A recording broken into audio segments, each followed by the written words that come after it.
Hi, Vamsi. Hi, Paige. Morning.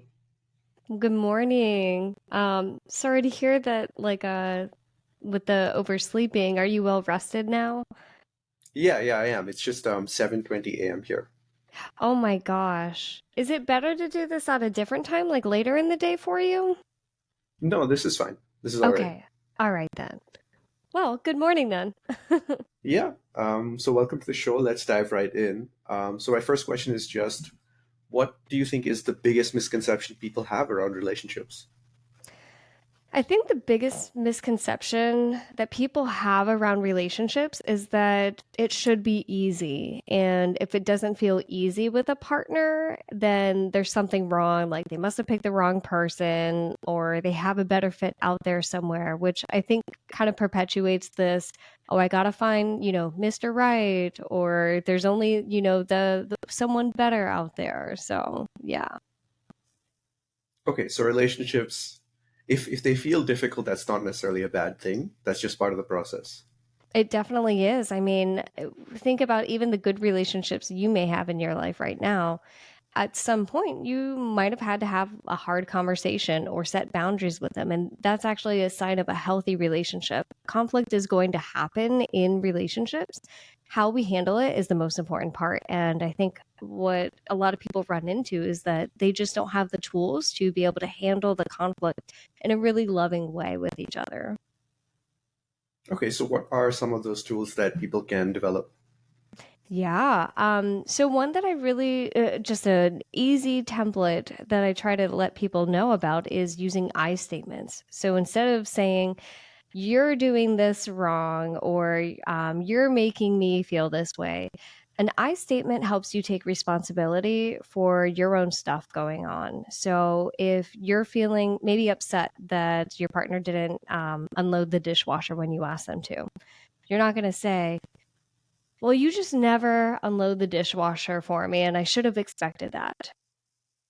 An I statement would sound more like I'm I noticed that I'm upset because I had already set a boundary and requested that the dishwashing, would be done and we had agreed upon that. And so I noticed I'm upset because of this broken agreement. What can we do about it? How can we help each other through this? Was it, you didn't really want to do the dishes and we need to find a different, agreement of a chore that we could, kind of share the labor on together? Or how can we approach this differently to make sure both of us get our needs met? Okay, makes sense. Yeah. So really, it seems to be a lot about communication and framing it from what your perspective is on the issue, rather Yes. than blaming the other person, I guess. Yes. I think blame is like a silent killer in relationships that we don't really realize happens. And when we start to blame others, we're not really taking any responsibility for our role in the relationship. And so if you have two people who are in a relationship and only one of them is only taking accountability for, what they're not holding up to, how, things are going wrong, then there's going to be a lot of resentment built. So the fact of like rolling back on the blaming aspect is going to help create a more positive interaction between you. Okay, that makes sense. Yeah. So when you help clients, what are some of the common issues that you see come up other than these ones that we've just discussed? Yeah, so I also work with a lot of non-monogamous relationships, and so in the work with that is a lot of either betrayal or mostly having to do with not being fully honest, like telling half truths or agreeing to something when you didn't really like it in the first place. And this comes up a lot in monogamous relationships too. And so I think what happens a lot is people get so conflict avoidant and don't want to upset their partner, or don't want to be the cause of the upset for their partner. Maybe that brings them shame. And so they do whatever they can to avoid that. And that sometimes is by not telling the truth. Okay, interesting. So when you're working with non-monogamous relationships, what are some of the issues that come up? I guess possessiveness could be an issue. Like you said, maybe a lack of boundaries or the wrong boundaries being agreed to. So how do those get in the way? Yeah. So something that I like specifically specialize in is helping the people pleasers in non-monogamy. And so the people pleasers are the ones who try to keep conflict at a really low rate. However, really not paying attention to their own needs. And so let's say that maybe I need a lot of physical touch and maybe that's my love language. And my partner isn't so lovey touchy, but then I see that partner get really lovey touchy with maybe their new girlfriend or something like that. And that can be upsetting to me, right? And so as a people pleaser, I would not even let my partner know because I would not want to again upset them. I would not want to, have another conflict about anything to cause any more distance than I already feel to them. And so I'm hoping by not telling them that it keeps us close, but it in fact drives even more of a wedge because they don't know what's going on with me, right? And so, as a people pleaser, someone who's having a hard time setting boundaries or being open and truthful about, what they're feeling can really be a big root cause of a lot of conflict, especially in non-monogamous relationships. I see. That's kind of unfortunate because, yeah, have you heard of this saying, conflict delayed is conflict accrued? Ooh, no, I haven't. Where did you hear that from? I think it was from Jordan Peterson. Uh, Mm, but he was basically saying that he doesn't like conflict himself, but he realized, especially with his wife, that they have to argue about things because if they don't, it kind of piles up and then it just gets worse over time. yeah, I mean that's you hit the nail on the head. I'm going to use that too. Um, when you are not talking about the conflict right when it happens would be best, but it's understandable if you're not in this situation. Maybe you're at a big social gathering and you're not able to have a deep conversation about feelings and such and get to it at least a little bit later. You're right, it is going to accrue and that resentment builds really, really fast because a big part of that is our memory is um, so flexible in a way where if we have a negative experience with our partner, we're going to remember that experience and see our partner in a negative light from there on. And so now we have to do even more peeling back and be more intentional about trying to see our partner in a positive light. But it's not going to happen if we're not talking about that conflict. And so, like you said, it's going to keep accruing until we unpack that. Yeah. So it sounds like, okay, you've mentioned people learning to use I statements, people learning to face conflict and bring up issues. What else are some of the more common issues people face? Yeah, well, like you talked about the possessiveness. So there is quite a bit of jealousy that does come up in non-monogamy. And I like to like really tease it out because jealousy is like a big overarching word that everybody knows, but they don't often think about envy. And so there's a difference between the two. Envy is you have something that I want. And then jealousy is I feel threatened. I feel like something is going to be taken away from me. So that is that possessiveness that you were talking about. I think oftentimes we could experience one or both, but there's kind of like this like jumbleness of people not having the right language for what they're actually experiencing, right?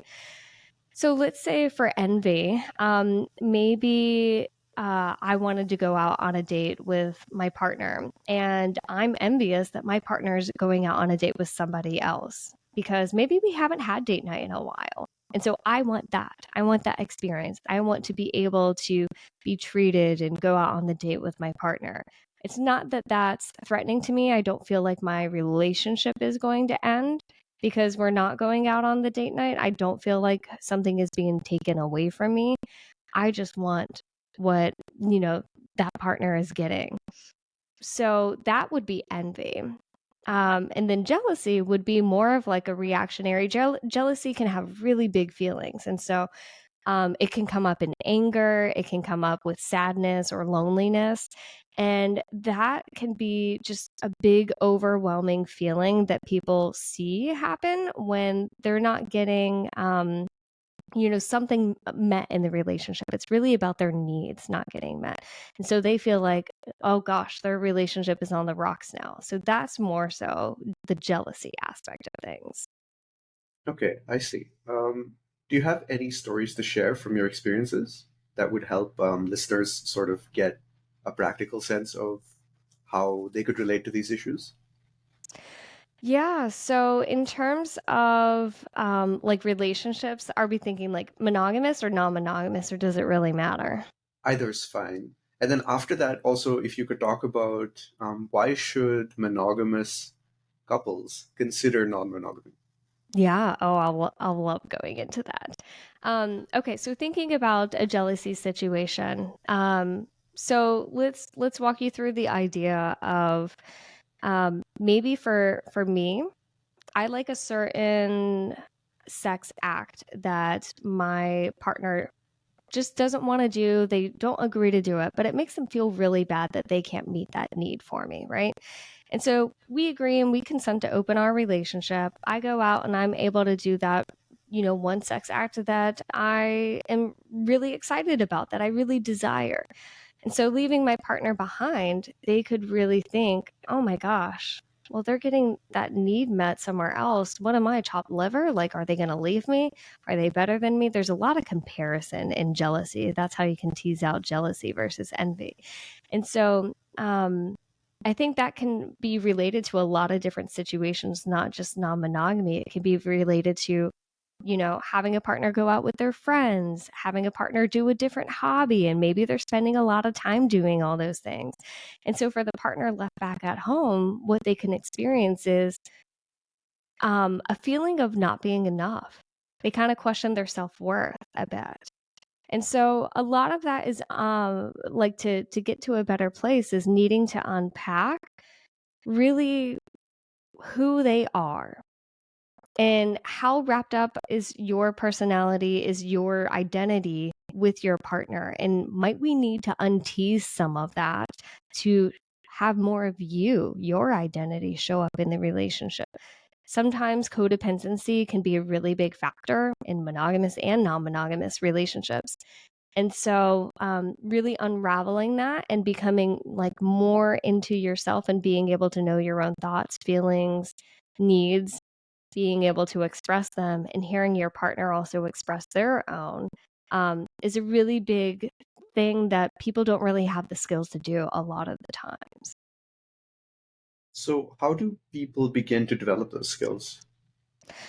They go to therapy, they go to coaching, they can even read books or watch, certain like YouTube videos, listen to podcasts. I know that, for me, in terms of like practicing it or kind of like being able to see it in the real world, I like to use a lot of like television shows or movies and music to kind of help me like start to become more aware of patterns, right? And so, um, let's say I like to use the show like How I Met Your Mother sometimes, because there's themes of jealousy on there. There's themes of like the main character Ted like trying to find the one and having a lot of issues with love. And so if you can start to point out these different relationship patterns in other people, it's going to be a lot easier to start pointing it out with yourself. So that's the first step, is that awareness. So really diving into, okay, when does this show up? Why does it show up? Like what triggers it? And really going back to, okay, what was the root cause of this? Where did I learn this behavior? Where did I learn this message? And so that can be a really great start to starting to shift those patterns. It's funny you bring up How I Met Your Mother because I was actually thinking of an episode where Lily and Marshall had this thing where they were both comparing themselves to each other and they were trying to figure out who was the reacher and who was the settler. And they were Ooh. both confident that they were settling for the other person, basically.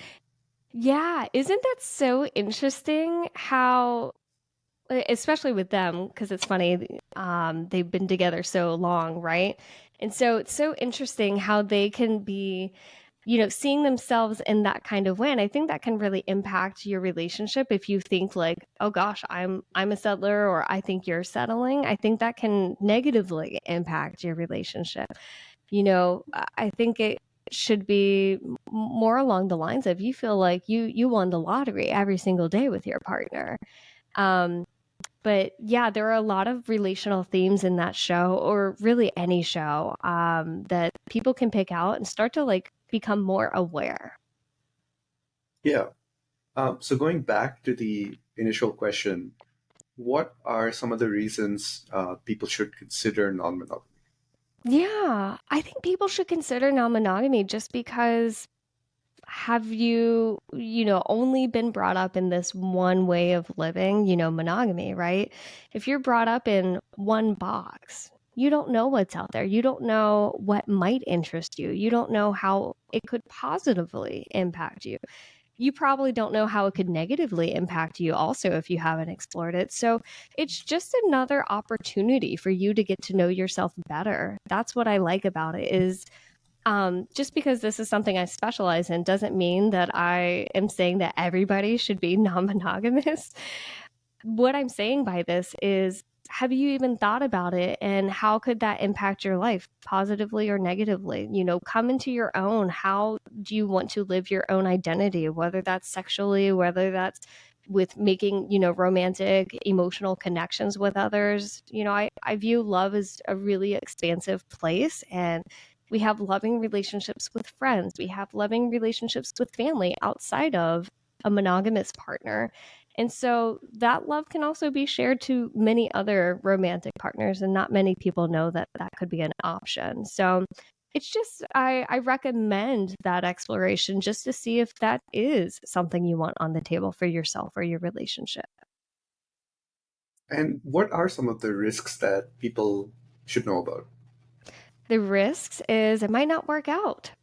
It might not work out for maybe one of you, and could work out for the other. Mhm. So I think a risk is like the relationship could end. And I think that's what drives a lot of the jealousy, right? It's that fear of losing the partner. And so that's one of the big scary ones, I think. Some other things is that a lot of times when people transition into non monogamy, if their monogamous relationship isn't already good at communicating, isn't good with, their level of trust, isn't good with feeling attuned to each other, they're going to struggle about 100 times worse in non-monogamy. We're adding more dynamics. Resentment and anger can build really, really fast, especially if we're not tuning into our partner's emotional needs. So it can get ugly pretty quickly as well. Okay, so it seems like, yeah, there's a mix of benefits and potential risks, but it's something you recommend people try if they haven't. Yeah, I recommend people at least give it a thought. Not everybody has to try it. And I think people are also limited to thinking about that when we think of an open relationship or an open monogamy spectrum, that it's always an action that they have to do, like with someone in the physical real world. Whereas it can run the gamut of like even being talking about it with your partner. It can live in fantasy land. It doesn't have to move into action. So maybe you explore, erotica that involves non-monogamous relationships, or you watch porn together that involves more than two people. That in itself may satisfy, that curiosity and desire for that realm of wanting to be, some form of open. So it doesn't really have to only be a sexual or romantic relationship with another person. It can stay here in between you two and how that comes up for y'all. Okay, cool. Zooming out a bit, what are some of the challenges you think are kind of unique to modern, I guess, young people today, right? Growing up. Yeah, I think a unique challenge is like this sense of like instant gratification. We have tech in our hands, like literally at our fingertips. all day long. And I think that can get us into trouble and also save us a lot of times. But I think this immediacy of going out and getting a need met, maybe, it's easy to pull up and find someone to hook up with on the phone, right? And so I think maybe if a relationship is rocky, a monogamous one, it's really easy to go out and, find someone to hook up with and cheat on your partner with. And so I think that can um, be a really big barrier to closeness and trust in relationships in this modern world. And that's what I love about the non-monogamous community is, they really ride on consent and trust. And so I think, having tech at our fingertips just makes that a little bit more difficult. Yeah, that makes a lot of sense. Tech and the availability of things makes expectations also different. So people are then disappointed by things that were fairly normal like 20 years ago. Yeah, yeah. Like, let's say, maybe I got in a fight with my partner or something like that, and I'm expecting us to resolve it. Let's say we're in two separate places. They're at work, I'm at home. Maybe they have a really big job where they have to pay attention all day long. Maybe they're a teacher and they can't, tend to whatever conflict we're trying to resolve. For me, being on the other end, being upset with the conflict not happening, I could get really mad and, find something else to do with the tech at my fingertips, whether it's blasting them maybe on social media, which I do not recommend, but I see it happen a lot. Maybe it's, going to somebody else and trying to talk about the conflict. Maybe it's a family member or a friend. And I really don't recommend doing that because, again, that breaks the bubble between you and your partner where the conflict should really stay between because that's who's involved in the conflict. So I think that can run into some areas where the person, left back at home has to learn how to kind of regulate things for themselves and find comfort and soothing during that period of time when the partner is going to be unavailable for the conflict since all of their attention has to be at work for that time being. Right. Yeah, that makes sense. So I'm also wondering, like, what are the roots, like the historical roots of monogamy and non-monogamy? Like, what was really normal in the past, and how did Yeah, these develop? yes, I was actually talking about this at a conference this weekend. And so the roots of non-monogamy are all the way back to ancient times.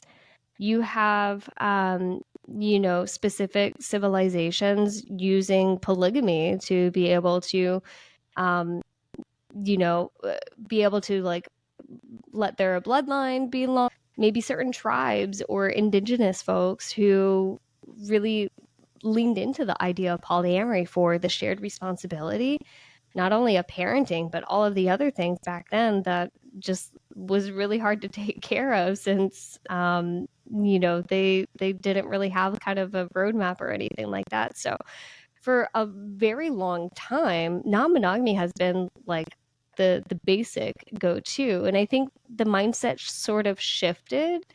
Um, I don't know, like maybe the year, but probably, I don't know, 16, 17, 1800s. But I feel like monogamy got more popular in the 1900s with marriage and probably like with the laws being made of, marriage between two people rather than letting it be as many people as you want. I know here in the States, we have it outlawed where you can't marry more than one person. And so I think that definitely puts the kibosh on non-monogamy in this modern world. What about, well, I guess, is marriage really the end goal? Mm. I'm so glad that you brought that up because something that's a big concept in non-monogamy is something called the relationship escalator. Have you ever heard of that phrase? I have not, no. Oh, it's so great. So a relationship escalator is essentially this way of being that society has conditioned us to think of the certain steps of a relationship. And that when you get all the way to the top, like that's marriage. So you get together, you date, you have children, you or get married at some point, I don't know. Um and that's the end all be all, right? Like there's certain steps that you take and that's just the one path. And so that's what the relationship escalator refers to, is that like there's only like one kind of blueprint for a lot of people to basically view of how they should be living their life romantically. And so, what I really love about the community with non monogamous folks is they're like, screw that. Like, let me design my own life the way that like would help me feel truly fulfilled. And sometimes that isn't marriage. So, the end goal sometimes is, yeah, I can have a long term partnership, but I don't have to get the government involved. They don't have to sign a piece of paper to prove my commitment to my partner. And that works for some people. Yeah, I have a friend who's 48 years old. He's been with his girlfriend for 13 years, and neither of them believes in getting married. There you go. And there's actually this divorce attorney, James Sexton. Have you heard of him? No, I haven't. He's shown up on some really interesting podcasts, but he talks a lot about like the downfalls of marriage and Mm-hmm. why he thinks that not getting married makes a lot of sense for a lot of people. Um, yeah. Yeah. Well, I mean, I'll have to read more about like his stuff, but I think it makes even more sense in this day and age with the economy. It's just absolutely insane. Like, one, it's expensive to get married. It's even more expensive to have a wedding. Like I think the last statistic I looked is on average in the US, it's like $20,000 for a standard ceremony and reception. Who has that kind of money? That's like, well, not anymore, but it used to be a down payment for a home. And so it's just people don't have the means to be able to even do it. It's almost like a privilege to get married at this point. Mhm. Yeah, and he shares a lot of stories about how he sees that, divorce ends up turning two people who loved each other into like the worst enemies possible, Yeah, which is really unfortunate, but also really interesting for him to see up close. Yeah, he shares a lot of interesting stories. I'll send you a link after this you could check out where that was the please. first place I saw him. And yeah, he made some really compelling arguments. Like he said, marriage is the only institution that ends in either death or divorce, and we hope that it ends in death. Wow. Oh, I didn't even think about that. You're right. And I think a lot of people, like I really wish it was a requirement to have relationship education before signing a contract of lifetime commitment to something. Like you would think that, if you're a pilot, you go to school, you get training to become a pilot to get your license, right? For marriage, they're just, anybody can get one. You guys feel good about it? Go for it. And I think we really do a disservice to a lot of people because many people's experience, at least that I know of, they don't get any kind of education of what kind of relationship could be really healthy for them. It's just, usually a model of what they saw growing up as romantic relationships. And oftentimes that comes with carrying a lot of baggage with trauma and unhealthy relational patterns. Yeah, James said something similar, which is this idea that, people get married and they sign the most legally impactful contract of their lives without talking to a lawyer, without reading the contract, without Yeah. considering. He pointed out some interesting things like that half of everything you contribute to your retirement savings becomes theirs in a divorce, Mm-hmm. which people don't Mm-hmm. think about, and stuff like that. Yeah. Yeah. I really wish, and not to say that like divorce should be threatened to them to not fight, but I really wish people understood the gravity of letting the conflict, like you said, accumulate over time, because that's just a really big fast track way to ending your relationship in divorce or otherwise. So, yeah, it's unfortunate that we don't have more preparation for people signing such a big commitment contract. Yeah. So, what do you think would help if you could, say, design part of the education system or something else? How would you ease people into long-term relationships? Oh gosh, that would be the dream if I could really like start people young, like learning relationships even in like school age, like before college, before you're an adult. learning what healthy boundaries look like, learning what it looks like to communicate vulnerably and gently. And then also learning to be able to handle someone else's opinion being different than yours.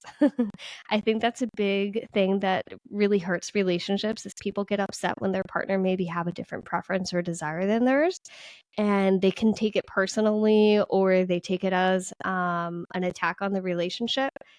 And it shouldn't be that way. It should be simply looked at as, oh, okay, my partner just has a different view on things. All right, let's see how we can collaborate together so we can both get what we want. So those would be the main things that I would want in the like at least bare minimum basics education of like healthier relationships. Okay. And what do you think of compromise in relationships? Is it a good thing or a bad thing? I think compromise is a good thing when it's still a win-win. So let's say I'm going out on a date with my partner and they want to stay out till midnight because maybe they're more extroverted and I'm introverted. So I'm like, oh, I feel like nine's better for me. So there's a huge difference there, right? And so you could either, make a deal with each other of like, okay, well, maybe we can stay out till 11, but when we get back home, we'll have some quiet time so I can decompress, right? And so that can maybe help the introvert regulate a little bit better. And again, both people have to agree. So I think compromise is really great, but only if both people are getting what they're wanting.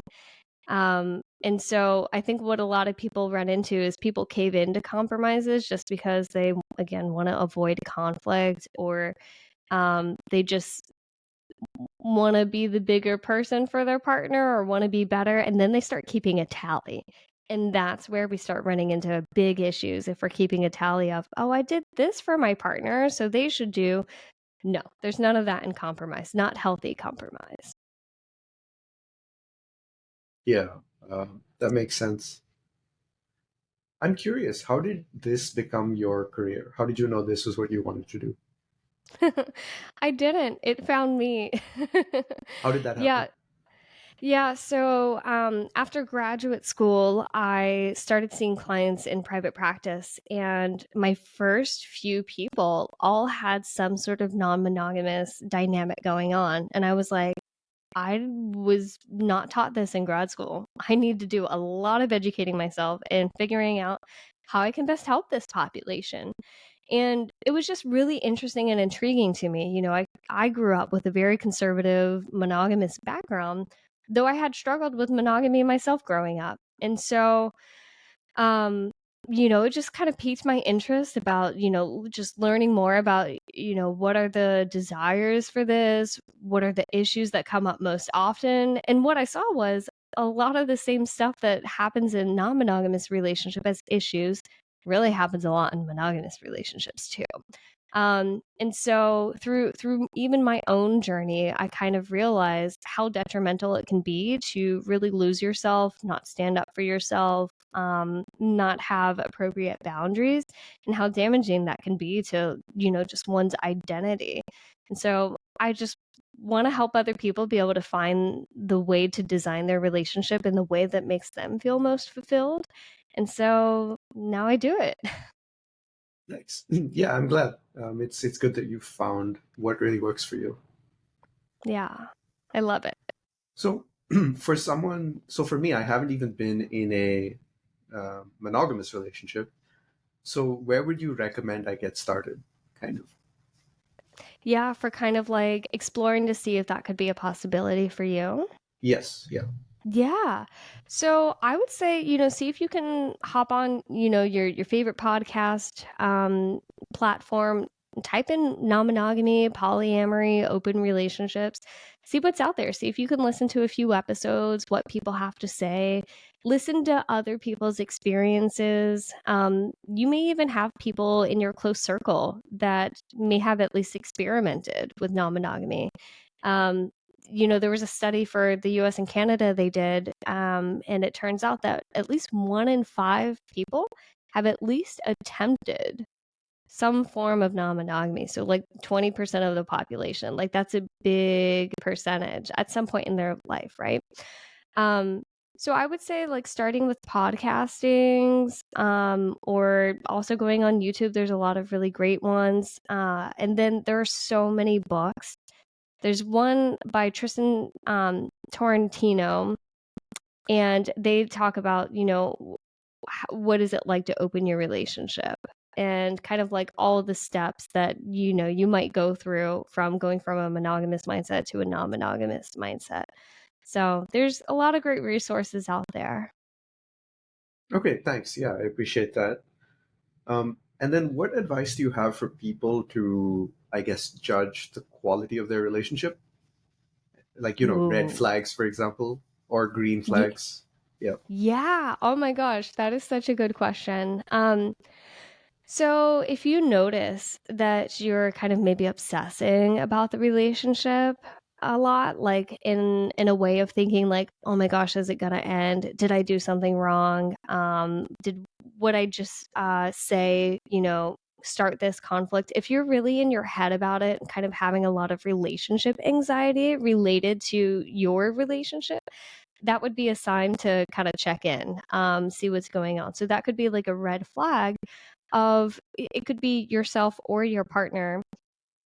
But if you're in a place where you feel like you can't really share your honest thoughts and feelings with your partner, conflict or no conflict as the outcome, then we're in a really tough place, because if you're going to be in a long-term relationship with someone, there's going to be conflict no matter what. So we got to figure it out. So like that gut feeling, I think would be one of the first signs for people to kind of check in and say like, oh, okay, I need to do a little bit more digging around this instance that keeps happening. Yeah. Yeah, that makes sense. So figuring out how to open up communication, and then how would you recommend people practice building self-awareness? Yeah. So practicing building self-awareness, like especially with their own feelings, some people aren't even in tune with emotions. Like they might not even know how to name their emotions that come up for them. And so I really like to just tell people, see if we can do like a body sensation related to it. We don't even have to come up with an emotion right now. So let's say maybe you're feeling angry. And so you might feel like redness on your face or a hotness on your face or an increased heart rate.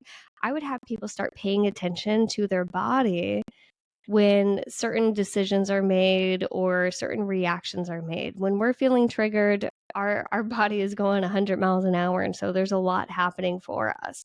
When we're feeling calm, you can really notice able to breathe really easy, being able to think really clearly. So that would be my first advice, is to just check in with your body. Pay attention to signs. Yeah, that makes sense Mm-hmm. physiologically. Yeah.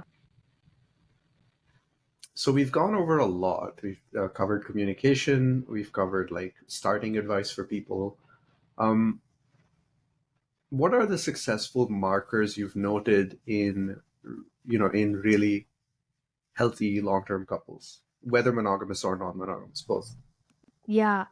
I would say the number one thing that could really help determine that, and this is what I learned through my own like personal coaching experience that I've gone through, is the concept of a growth mindset compared to a fixed mindset. And so a growth mindset really means that I've taken on this worldview that problems are conquerable, that we can figure things out together, that I can learn to do something better. I can dive into resources and figure it out. And a fixed mindset kind of plays more of this victim role.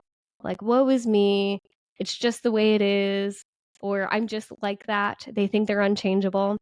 And so that can really run you into the ground, right? Especially if we're trying to change unhealthy patterns, relational patterns that are not going well. You're going to be stuck with that. A fixed mindset person is going to just have the same thing over and over again. And oftentimes in relationships, monogamous ones that I've seen, you'll get paired with a growth mindset versus a fixed mindset. And so that can be a really big struggle. The growth minded person is usually the one who calls to go to therapy, is the one who's already reading all the books, listening to all the podcasts, while the fixed mindset person is saying, go fix yourself to the growth minded partner. So that can be a really big make or break for relationships. So, how would you recommend someone who is in a fixed mindset begin to transition into a growth mindset? Yeah, it's all about highlighting opportunity and hope, and seeing if you can shine a light on what kind of relationship they do want for the rest of their life.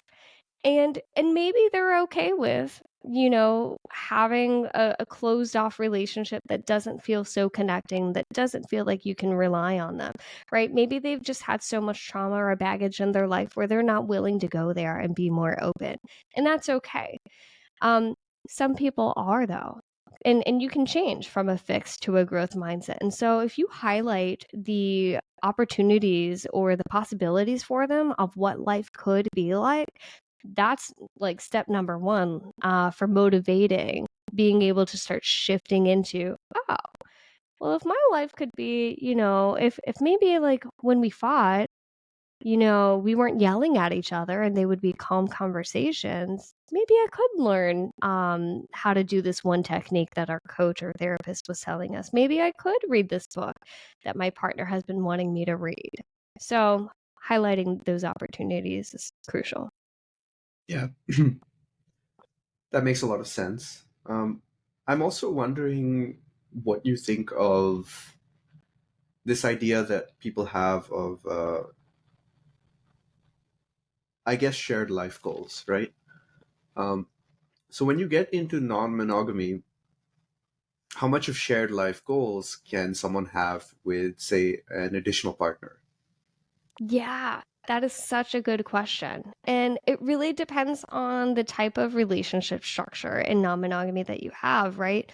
There can be, if you're swinging, you're likely not having deep emotional connections where you're, thinking about, building a commune together 20 years from now, right?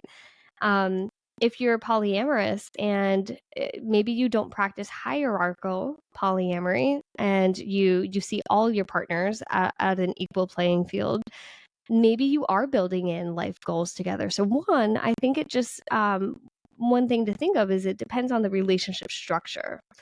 And so sometimes there are shared life goals where maybe some of the life goals are going to maybe traveling to certain places. Maybe some of the shared life goals are having certain experiences. Whereas maybe for another partner, maybe the shared life goal is building a family, having kids together, making an impact on the community. So it can really depend. That's interesting to think about. Yeah, so every person's goals are different.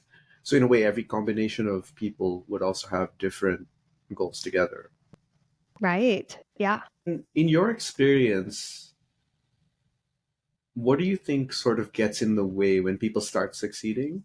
What are some of the like unanticipated pitfalls that they run into? Unanticipated pitfalls that I think people run into is not realizing the potential for jealousy. Some people who go into monogamy, usually if it's a monogamous opening up into a non-monogamous relationship, the person who's a bit more excited about it or enthusiastic about it in that dynamic can kind of have this mindset of like, "Pfft, I'm not going to get jealous if, my partner who's less enthusiastic about it has experiences, and then it can hit them. And so I think just not thinking about the possibilities, not being prepared. And so what can happen again is, a bunch of conflict. It can, draw up a lot of unhealthy coping mechanisms for people when they're not prepared for things like that. So the unanticipated jealousy is one pitfall. And then the idea that people have that they think that their relationship can be the same if they transition from monogamy to non-monogamy. Some people just want to keep things as is, and that's just simply not possible. You're completely changing the structure of your relationship.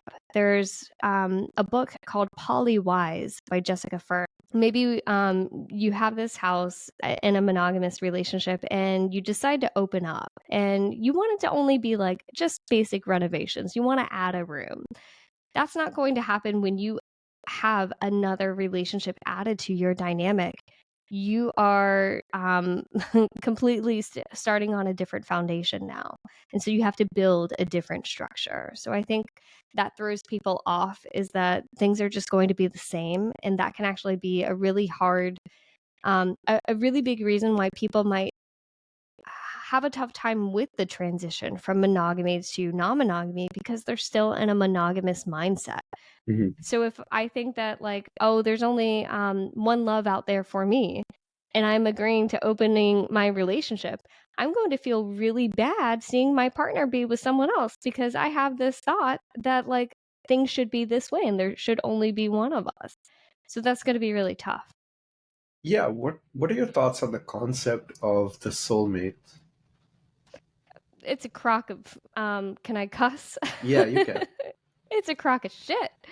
Um I think we can have many soulmates. And I think different soulmates can serve different purposes, and that's what I view love as, you know, especially for people who have had multiple relationships in their life, right? Serial monogamy is a very common practice of relational relating. And so maybe someone you loved at 18 is not someone who you could really love at the age of 30 because you are just totally different people, right? Your identities may have evolved and shifted a lot between those two times. And so that doesn't negate the fact that the love was real. Like it doesn't mean you didn't love your person back then. It just means things are different now. And so I don't really believe in soulmates per se, or that there's only one person out there for you. I mean, we have billions of people on this earth. There's more than one person for everybody. It's about making it work and having like that growth mindset. And like you said, those shared vision of the relationship, those shared goals, those are really what can make a relationship. Yeah, makes a lot of sense. I'm also wondering, like, people seem so they seem to have trouble finding security in themselves, right? Like in being alone and being single. Like it seems like a lot of serial monogamy comes from people not wanting to be single because they think that's bad. Yeah. So what would be your advice for those people who are like seeking something in a relationship that they should probably build for themselves first?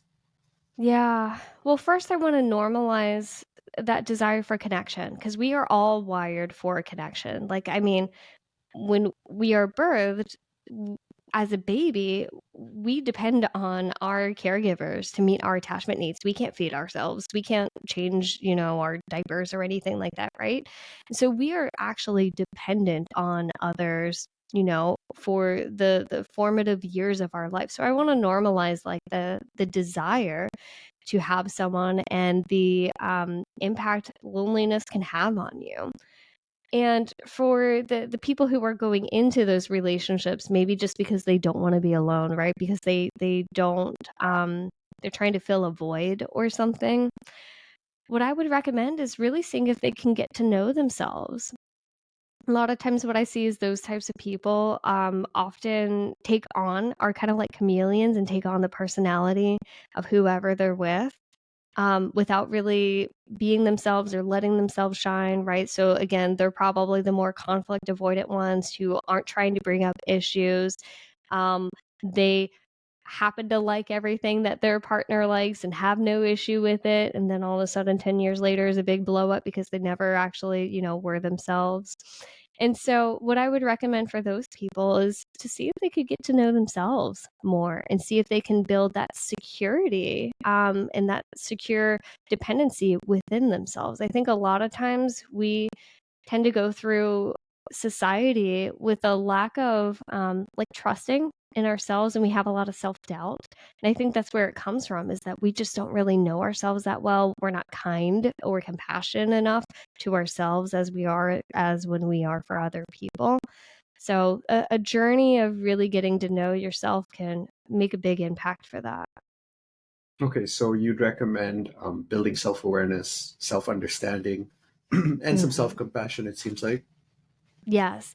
And I think on top of that, if we want to go a step further, another layer is actually decide what you do want in a relationship, right? So if you're going into this cycle of serial monogamy, it sounds like you're not getting what you want out of relationships, whether it's you who ends it or the other person, Mhm. but something isn't getting fulfilled for you. And I think that's often because we don't have a blueprint of what we're looking for in a relationship. You know, do you want a partner who maybe is loves hiking and loves outdoors, or would that just like completely throw the vision of like the rest of your life committing to someone off, right? And maybe you need someone who is more of a homebody, and that would jive more with your vision of what you see in your future. So I think also thinking about what kind of partner do you want. Right. Yeah, that makes a lot of sense. Also, Hmm. what do you think of the modern incel movement, if you've heard of it? Yeah, that it's incredibly frustrating, I'll tell you. Um, and again, I think back to what you were talking about with loneliness. I think that's a big root of it. There's a part of loneliness that's happened. Oftentimes, maybe they've been shamed or even treated poorly by other people, and so that then clouds their mindset of the rest of the world, of the rest of the potential people out there that could be in a relationship. And I would say a lot of the incel movement, if not all of it, has a fixed mindset. Oh, that's just the way they are. So this is what we have to deal with. No, that is not growth minded at all. So, yeah, I think it can get incredibly toxic, not only to themselves, but the people around them. And so that drives people away, again, perpetuating the cycle of loneliness. And so it's an act of self sabotaging, really, to continue on with that. Yeah. And hopefully, a lot of this advice that we've discussed can help them as well.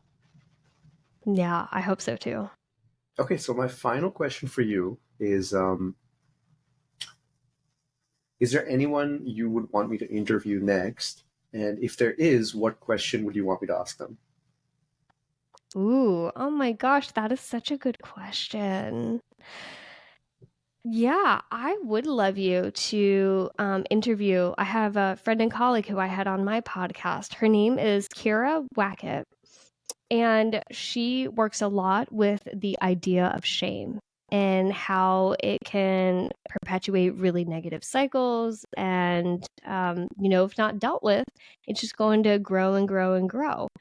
I think the question that I would suggest you asking her is, hmm, maybe something along the lines of, why do you think shame shows up in relationships? And how can we soothe it or go the other direction? Okay, I'll do that then. Thanks, Paige. It's been great having you on. Thank you so much. It's been so much fun having you ask me questions. I appreciate you having me on the show. All right, take